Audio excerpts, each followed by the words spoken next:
Students, we continue the discussion of theory of distribution.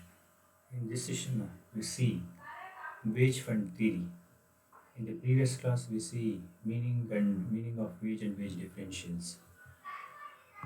This theory was developed by J.S. Mill. According to him, the employer apart a certain amount of capital to pay wages for laborers. This is fixed and constant. This is called as wage fund. Wage is determined by the amount of wage fund and the total number of laborers. ಈ ಕೂಲಿ ನಿಧಿ ಸಿದ್ಧಾಂತವನ್ನು ಪ್ರತಿಪಾದಿಸಿದವರು ಪ್ರಸಿದ್ಧ ತತ್ವಜ್ಞಾನಿಗಳು ರಾಜಕೀಯ ಅರ್ಥಶಾಸ್ತ್ರಜ್ಞರಾಗಿರ್ತಕ್ಕಂಥ J.S. Mill. ಅವರ ಪ್ರಕಾರ ಏನಪ್ಪ ಅಂತಂದರೆ, ಉದ್ಯೋಗದಾತರು ಒಂದು ನಿರ್ದಿಷ್ಟ ಪ್ರಮಾಣದ ಬಂಡವಾಳವನ್ನು ಕಾರ್ಮಿಕರಿಗೆ ತೆಗೆದಿಟ್ಟಿರ್ತಾರೆ. ಇದು ಸ್ಥಿರ ಮತ್ತು ಸ್ಥಿರವಾಗಿರುತ್ತೆ. ಅದನ್ನು ನಾವು ಕೂಲಿ ನಿಧಿ ಅಂತ ಕರಿತೀವಿ. ಈ ಕೂಲಿ ನಿಧಿಯ ಆಧಾರದ ಮೇಲೆ ಈ ಕೂಲಿ ನಿರ್ಧಾರ ಆಗುತ್ತೆ. ಅಲ್ಲಿ ಟೋಟಲ್ ನಂಬರ್ ಆಫ್ ಲೇಬರ್ಸ್ ಎಷ್ಟಿದ್ದಾರೆ ಅನ್ನೋದ್ರ ಮೇಲೆ. According to J.S. Mill, wages depend upon the demand and supply of labor, or as it is often expressed as proportion between population and capital. Mill ಅವರ ಪ್ರಕಾರ ಆ ವೇತನ ಅಂತಕ್ಕಂಥದ್ದು ಯಾವುದರಿಂದ ಡಿಸೈಡ್ ಆಗುತ್ತೆ ಅಂದರೆ, ಕಾರ್ಮಿಕರ ಬೇಡಿಕೆ ಪೂರೈಕೆಯ ಆಧಾರದ ಮೇಲೆ ನಿರ್ಧಾರ ಆಗುತ್ತೆ.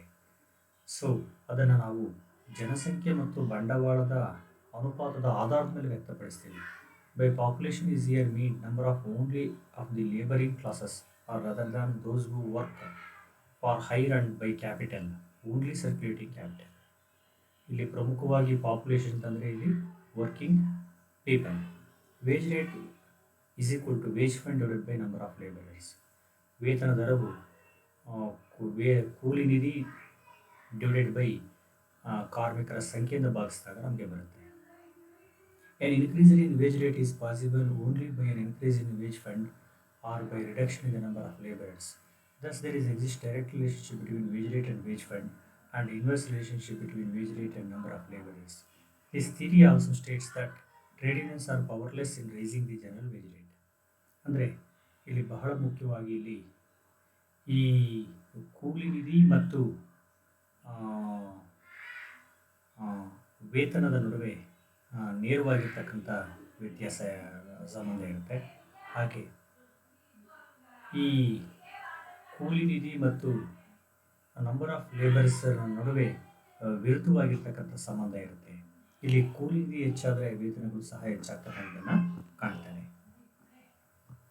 ಇದರ ಕ್ರಿಟಿಸಿಸಮ್ಸ್ ಅನ್ನು ನೋಡೋದಾದರೆ, wage fund theory states that the wage rate is found by dividing the wage fund by the number of workers, but it does not tell us about sources of wages fund and the method of estimating.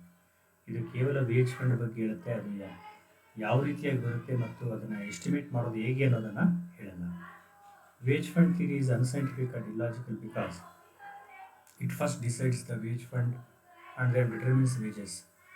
But in reality wages should be found first and from the wage fund should be calculated. This theory neglects the quality of efficiency of the workers in determining the wage rate. This is considered to be basic weakness of the theory. ಇದು ಅವೈಜ್ಞಾನಿಕ ಮತ್ತು ಅತಾರ್ಕಿಕ ಅಂತಕ್ಕಂಥದ್ದನ್ನು ಹೇಳ್ತೇವೆ. ವಾಸ್ತವವಾಗಿ ಯಾವ ರೀತಿಯಾಗಿ ಇದು ಬರುತ್ತೆ ಅಂತ ಹೇಳಿಕ್ಕಾಗಲ್ಲ. This theory neglects the quality and efficiency of workers in determining the wage rate. This is considered to be basic weakness of the theory. ಇದು ಅತ್ಯಂತ ಕಾರ್ಮಿಕರ ದಕ್ಷತೆ ಮತ್ತು ಗುಣಮಟ್ಟವನ್ನು ಇದು ಉದಾಸೀನ ಮಾಡ್ತಕ್ಕಂಥ ಟೀಕೆ ಇದೆ. This theory assumes that wages can increase only at the expense of profit. This is not correct. The operation of law increasing returns will lead to great increase in total output, which may be sufficient to raise both wages and profits. ಇದು ಕೇವಲ ಪ್ರಾಫಿಟನ್ನು ಯಾವ ರೀತಿಯಾಗಿ ಹೆಚ್ಚಾಗುತ್ತೆ ಅಂತಕ್ಕಂಥದ್ದನ್ನು ಇಲ್ಲಿ ಹೇಳಲಾಗುತ್ತೆ. So wage fund theory as criticised by trade unions for its assumption that wages cannot be increase through bargaining. ಇದು ಚೌಕಾಶಿಯ ಮೂಲಕ ಹೆಚ್ಚಳ ಆಗಲ್ಲ ಅನ್ನುವಂಥದ್ದಕ್ಕೆ ಟೀಕೆ ಇದೆ. Wage fund theory fail to explain difference in wage rate. So difference in wage rate ಹೇಗಾಗುತ್ತೆ ಅನ್ನೋದನ್ನು ವಿವರಣೆ ಮಾಡೋದ್ರಲ್ಲಿ ವಿಫಲವಾಗಿದೆ. This theory believes that wages are paid out circulating capital, but when process of production is short, wages are paid out in current production. When production is long, wages are paid out of capital.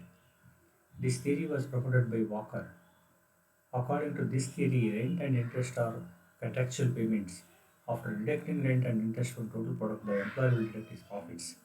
So, this is the way. This theory has several defects also. This theory assumes that share of landlords, capitalist entrepreneurs are fixed. That is wrong. It is not the worker who is the entrepreneur.